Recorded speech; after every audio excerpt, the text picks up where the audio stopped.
So we just talked about fuel, we just talked about mixing fuels. Richard mentioned the stabilizers. So there are different stabilizers out there. This is an enzyme treatment. This is your stable. It has a little measuring tube up there so you can easily measure out the ratio that you need. And you can put this in a gas tank. This isn't necessarily for putting into your machine. So if you were gonna store gas a little longer, it was gonna sit there for a while, you can pour this in, and I believe, what are they saying now? Keeps fuel fresh for 2 years.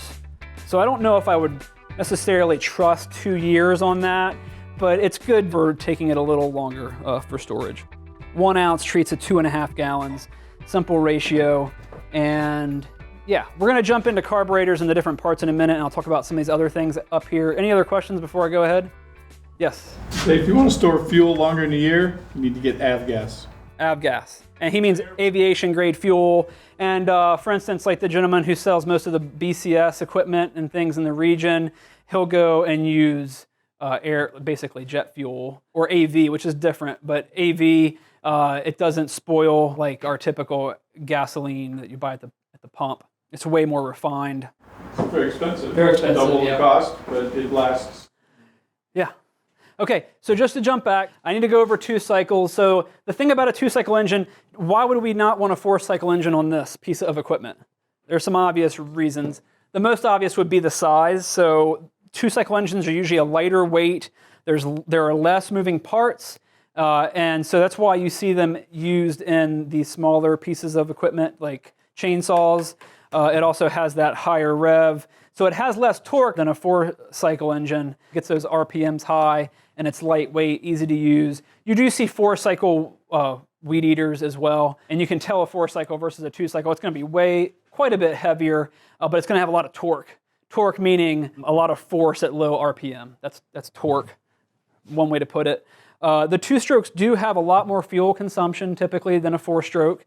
You are pre-mixing or mixing, but there are less parts to fail. It's also a dirtier engine, and I'll explain why that is right now. So a 2-cycle engine completes 1 power stroke or 1 stroke of our crank in 2 cycles. So basically we have a similar thing here. This is the carburetor sending in fuel and air. We have the exhaust pipe, or going out to the exhaust over here. Now what's different about this engine is that it has a transfer port located along the side there. So the 4-cycle engine did not have that. And what that does basically is that's what allows it to be a 2-cycle versus a 4. And so what happens is the piston comes down, the carburetor shoots in, well, let's say the piston's here. The carburetor pushes in air and fuel. The piston comes down, and that force pushes the air and fuel up this transfer port to above the piston. So the piston's down here. It pushes the air and fuel around the side and into the top cavity. Now the reason why it's dirtier is because if you notice here, there's an exhaust right next to it. So you'll always get a little bit of the air and fuel going out through the exhaust. So if you look inside of a 2-stroke exhaust, and you can look at this later, there's going to be what's called a spark arrestor. And all that is like a little mesh screen just inside the little exhaust port on the exhaust right here. So what that does is if you get some fuel and you get some of that air blowing by, it's flammable. It can ignite. And the idea is that screen stops that from igniting or slows it down a bit. So that's one of the maintenance issues with a chainsaw or a 2-stroke engine, is you want to make sure that your spark arrestor piece is in there, that little piece of wire mesh is still inside your exhaust just for safety. So that's why that's there. But the idea is that the piston comes down, it pushes that air and fuel up through that port, which puts it up top, and then when that piston comes back up, it compresses that fuel and air, again, just like the 4-cycle. The spark is ignited by the spark plug there, and then the piston is forced down. So it doesn't have to have the exhaust and the carburetor go do the 4-cycle to let it in and then get it out, because those, on the 4-cycle engine, it's at the top, right? We have exhaust, inlet.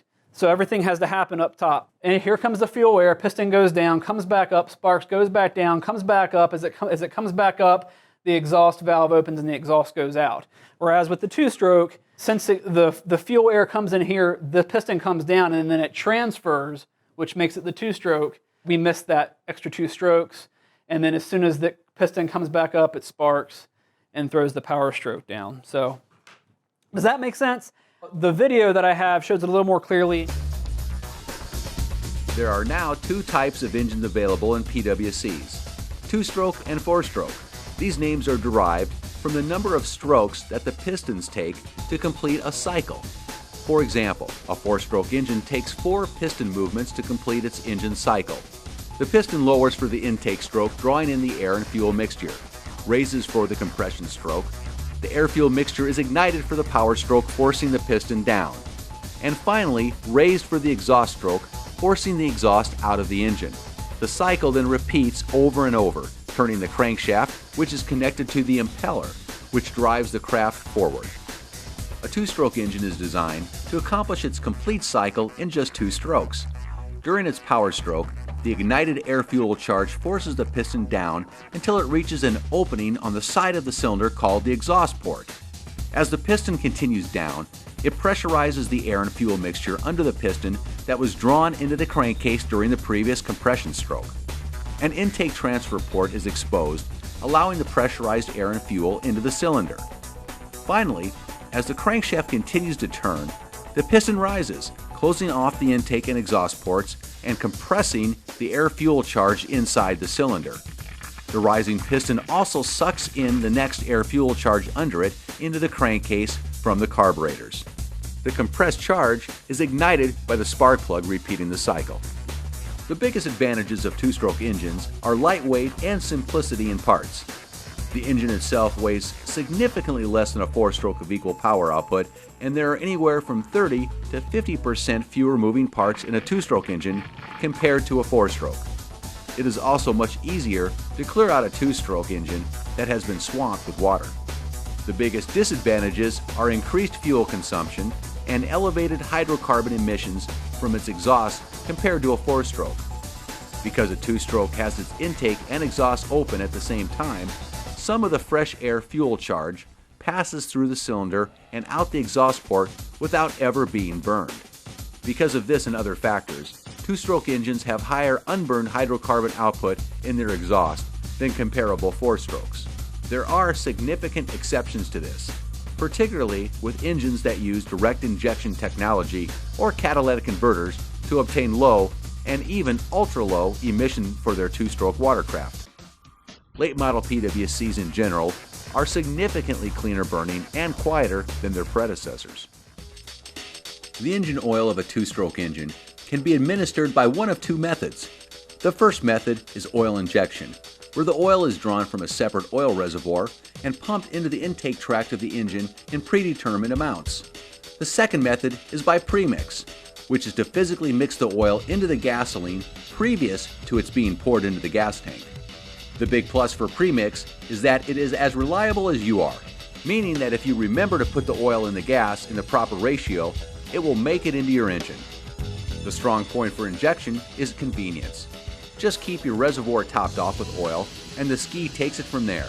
The downside is that oil injection pumps have been known to fail, and when they do it without warning, and the results are catastrophic for your engine. It's interesting to note that all of the major manufacturers have committed the lion's share of their attention as of late to 4-stroke engines, and for good reason. They are inherently clean burning from an emissions standpoint.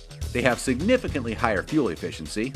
There isn't any oil to add to the fuel, so that's one less thing to worry about. And they're quiet, which helps keep the neighbors happy. There are 2 notable drawbacks: increased weight by about 50 to 90 pounds, and 4-strokes are much more involved to get cleared out if internally swamped with water. From an overall performance standpoint in runabouts, 4-stroke watercraft can be at least as quick and fast as 2-strokes, even with their increased weight due to their superior torque output.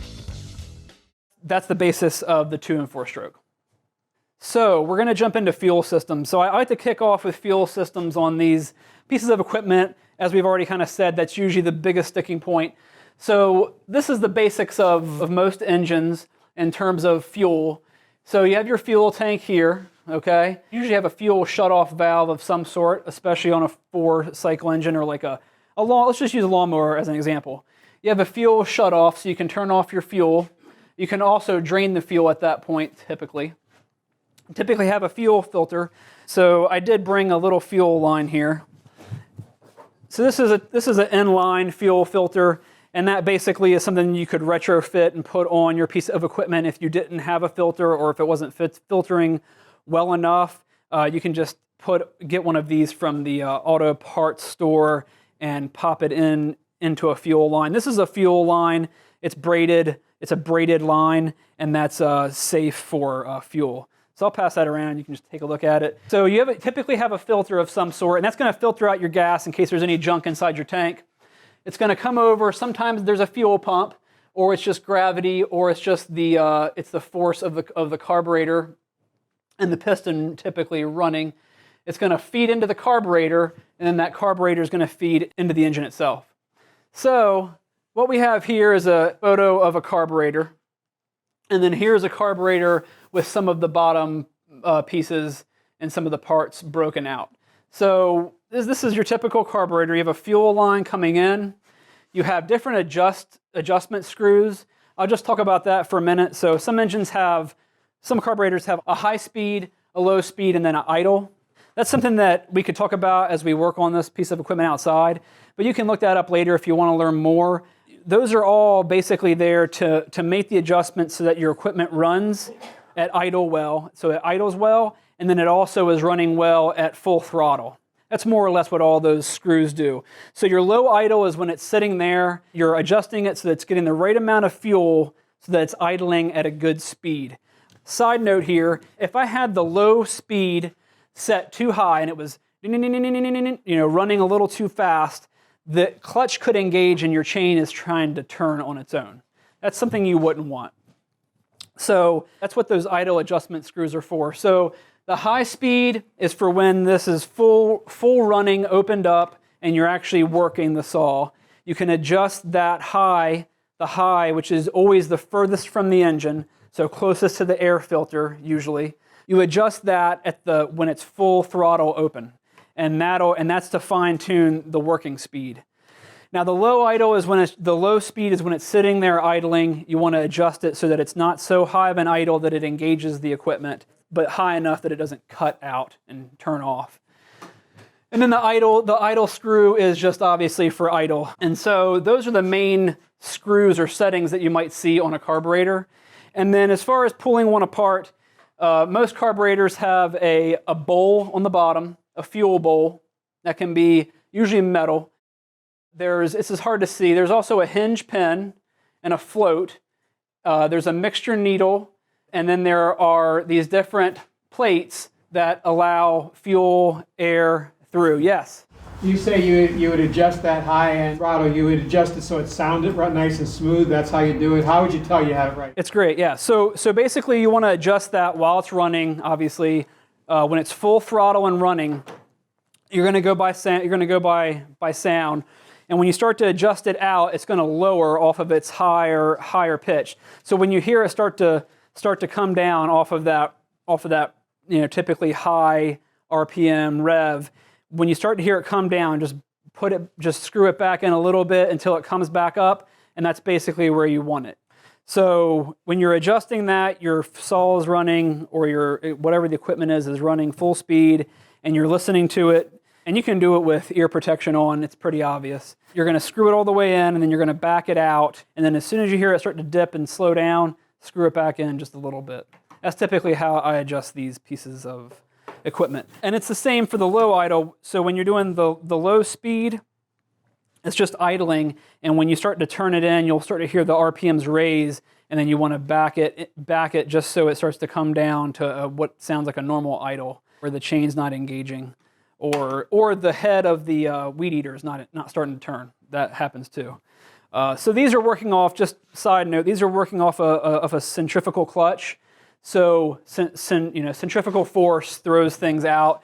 So when it starts to spin quickly enough, it engages that clutch. It spins out and it engages the saw or engages whatever piece of equipment you have. That's why the idle is so important on something like that. On your lawnmower, if your idle's high, nothing's going to happen. You're going to use more fuel maybe, but it's nothing's going to start moving on you until you engage it on something like your lawnmower. So those are the main setting screws, and we can look at those. And actually, and I didn't know this, Richard said earlier that they're actually starting to do away with all of that, all of those settings. So basically things come pre-programmed, or there's some kind of other technology that's preventing you from making those adjustments. And if that fails, obviously you can't do anything, you got to go buy something new, obviously. Question? Some of the new saws have a USB connection. You have to use a computer to adjust it. Yeah. So I like to be able to adjust things myself. The less things I'm relying on, the better. The less parts that are moving, the better. Whenever I'm working on the farm or designing something or building something, I always think, how simple can I make this? And how redundant is the system? And then is it easily replaceable? And can I access these pieces of equipment? We just were able to acquire a seed drill at the farm, and everything on it can basically be bought easily. All the parts are easily bought at a Tractor Supply shop, for instance. And so those things I can easily get a USB plugged into a computer to a laptop that has software running on it where I can go in and I don't want to do that, obviously. It could be good for certain applications, but yeah, not what I'd like to do. So, okay. So we're just going to pull one apart out there and I'll show you everything. It's hard to see in here. So I'm going to say this. So performing regular carburetor maintenance can save a lot of headaches down the road. Putting non-ethanol fuel is important. Running the gas out of the engine when that engine is going to sit for many months or for a couple months, also really great. You may go, hey, you know what? I don't need to. It's brand new. And watch, it's going to start and run next season, no problem. And it may, or it may not run, it may not run as well as it could be, but give it a couple seasons and, or 3 seasons, and you're going to be out there pulling the, you pull this like 150 times, your back hurts, you just moved a disc, you're probably done for the whole day, just threw your whole day off. So those are super frustrating, and maintenance and managing it well is a good way to avoid those frustrating days on the farm or at home. And as Richard was saying, cleaning these carburetors out, I'll show you using compressed air. I'll show you some of the sprays that I like or solvents that I like to use or that have worked well for me. And this is all from my experience. There may be even better solvents out there potentially. I'm going to go with what I've used, but you're going to need to definitely clean out the carburetor with some type of solvent and air and or needles and things to clean it all out. So quick troubleshooting. All right, what do you have? Fuel, carburetor, spark. You have to have the air, you have to have the fuel, you have to have the spark. Is your spark happening? You can check that. I'll show that, how to check a spark outside when we go out there really, really quickly and easily. Is your air filter completely clogged up and no air can get to the engine? Okay, it's not going to burn anything, obviously. And then the other piece is the fuel, and that's carburetor related typically. Is the engine getting fuel? Is it getting all those three things? The same thing with a campfire. You can't go out and make a campfire with no wood if you had just had the other components. It's the same thing with this. You have to have all three.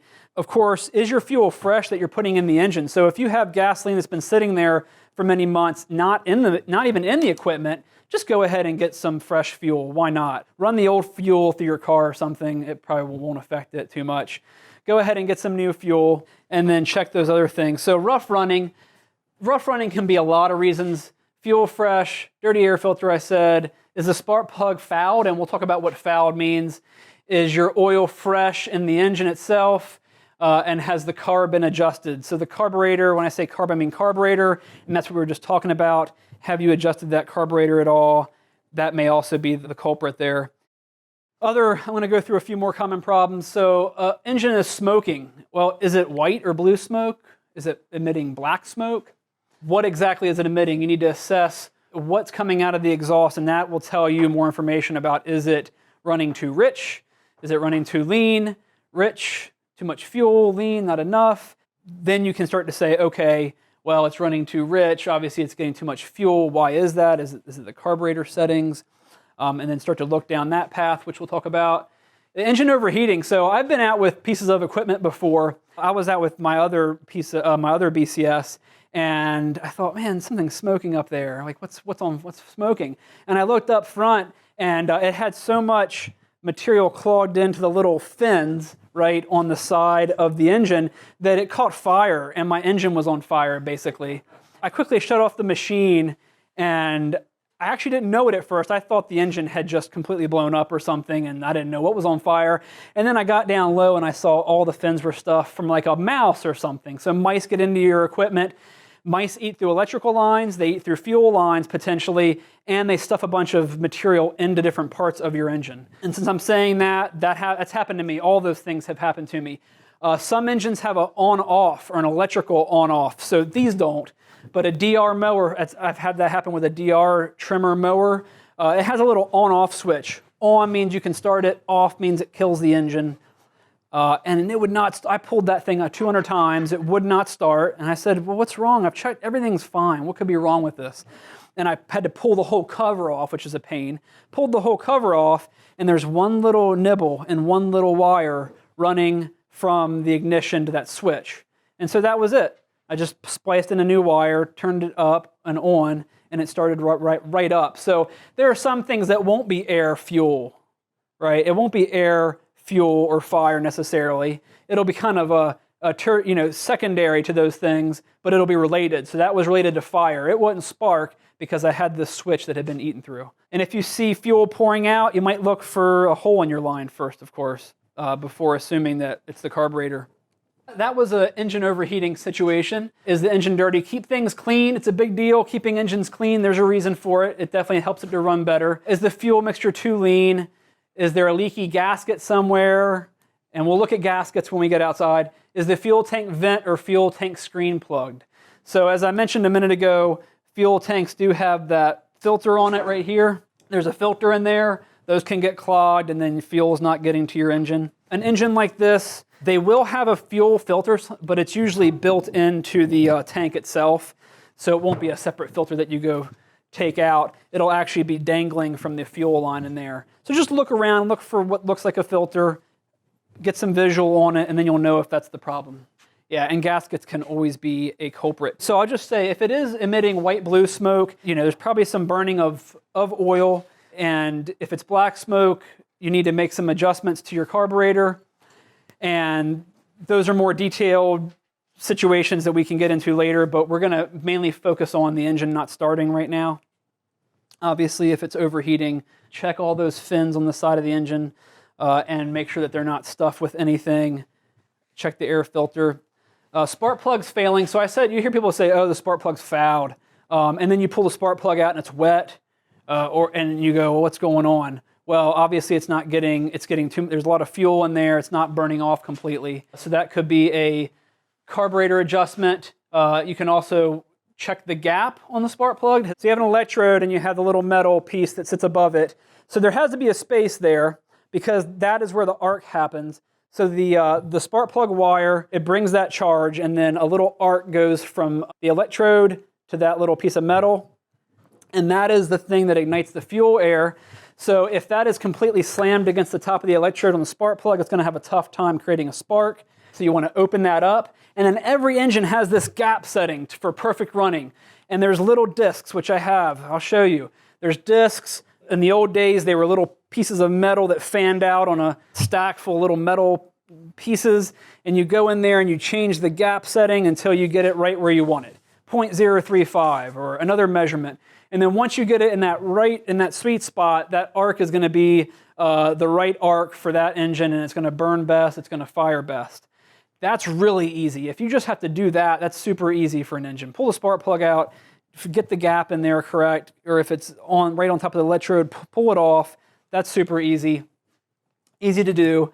Are the breaker points faulty? I don't think you're not want to get into breaker points right now, but a lot of those are just replaceable parts on the engine itself. And again, carburetor settings, we always come back to carburetor, making sure those settings are correct. And what condition is a spark plug wire in? It's another big one. If you're ever working with a piece of equipment and you're starting it, you have your spark plug wire here leading to your spark plug. Sometimes these can get, and I've done it myself, I usually am the one who does it, I'll go, I want to push that on tighter, and I'll use a flathead screwdriver and I poke a hole through the top of it. And then all of a sudden, you're starting it and somehow you get near that plug and you get shocked by it, and you go, what's wrong with this thing? And so that means if you do have a tear in this spark plug wire somewhere, you're going to want to replace this plug wire and cap. And so that's what it looks like. You can get replacements for these. You can even get just the heads replaced, but that definitely happens. And another side note, I didn't do this intentionally, but I was trying to assess an engine. It was running terribly. It was missing, it sounded like, every few cycles. And I happened to be looking at it at night trying to figure it out. And lo and behold, I saw a spark flying out of the wire at night, which I would have never seen during the day. I didn't see the tear. So at night, you can obviously see sparks as opposed to daytime. So that also helped to assess it. No, I don't mean wait till dark and then go out there and try and fix it. That's probably a bad idea, but you do see spark at night. So, and same goes for when you're trying to test for spark, which I'll show you just outside in a few minutes. Yeah, this list can go on and on and on and on, but those are some of the basics that we can look for and start from there.